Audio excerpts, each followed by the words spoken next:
কেমন আছো ভাই? আলহামদুলিল্লাহ ভালো আছি। আপনি ভালো আছেন? আমি ভালো আছি। তুমি জাফলং থেকে এসছো, মানে অনেক লং, মানে দূর থেকে এসছো। হ্যাঁ হ্যাঁ, রাইট। ঠিক আছে, তো এখন এই জাফলং এর পাশাপাশি আরো বিভিন্ন দেশের যে এলাকা আছে সেটা নিয়ে তোমার একটা গল্প আছে।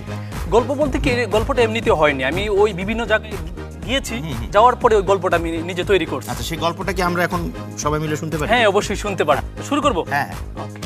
আমি রাজশাহীর রাসেল, মানিকগঞ্জের মানিকের পরামর্শ নিয়া ঢাকায় বেড়াইতে গিয়া ভূতের গলির ভূত দেইকা পলাইয়া ধুলাইখাল গিয়া গণ দুলাই খাইয়া এলিফ্যান্ট রোডে আসিয়া বিশাল এক হাতির লাথি খাইয়া পঙ্গু হইয়া চিকিৎসার আশায় টাঙ্গাইলের ভুয়াপুর গিয়া ভুয়া ডাক্তারের কাছে প্রতারিত হই।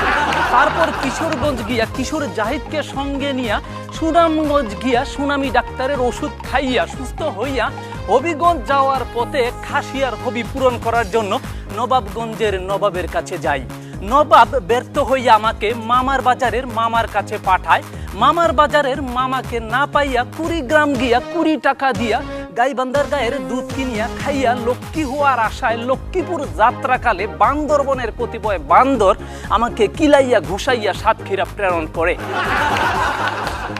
সাতক্ষীরা হাসপাতালে 7 দিন থাইকা 7টা ক্ষীরা আর বরিশালের বড়ই খাইয়া সুস্থ হইয়া ঝিনাইদহ যাওয়ার পথে এক জিনের সঙ্গে সাক্ষাৎ হয়। জিনের সঙ্গে কথা কইতে কইতে মহিষপুর এসে মহিষ আর হরিণাকুণ্ডে এসে হরিণকে বাগের হাটের বাঘ দৌড়াইতে দেখিলাম। এই অবস্থা নিয়ন্ত্রণে আনতে গিয়া কালীগঞ্জের কালোকালি মাখিয়া শৈলকুপায় গিয়া কুপানির প্রশিক্ষণ নিয়া বাঘকে কুপাইয়া আহত করিয়াছি। বর্তমানে বাঘকে সুস্থ করার জন্য জালকাঠির জাল দেওয়া মাগুরার মাগুর মাছ এবং ফেনির ফেন একসঙ্গে মাখাইয়া খাওয়াইতেছি। বাঘ সুস্থ হইলে বানিয়া বহুর এনে বস্তার ভিতর বড়ে কাউরান বাজারের কাউসারকে সঙ্গে লইয়া রাধানগরের রাধার পরামর্শতে সিলেটের জিন্দা বাজারে বিক্রি করিয়া একটা ঝামেলা হইতে মুক্ত হইব। কিন্তু দিনাজপুর গিয়ে কিছু দেনা থাকায় ভুলা গিয়েও সে কথা ভুলতে পারছি না। এই ফাঁকে মুরলগঞ্জে গেলাম, মুরল হওয়ার আশায় কিলগুতা দিয়া দিল মুরলগঞ্জের সাশায়।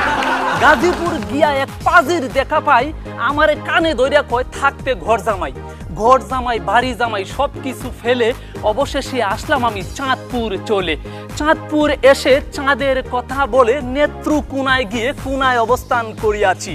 এইবার আপনারা দোয়া করবেন যাতে ঠাকুরগাঁয়ের ঠাকুর এবং ব্রাহ্মণবাড়িয়ার ব্রাহ্মণের পরামর্শ নিয়ে রাঙ্গামাটির মাটি আনতে যাওয়ার পথে ময়মনসিংহের সিংহকে পরাজিত করিয়া জয়পুর হাট গিয়া জয় লাভ করিতে পারি।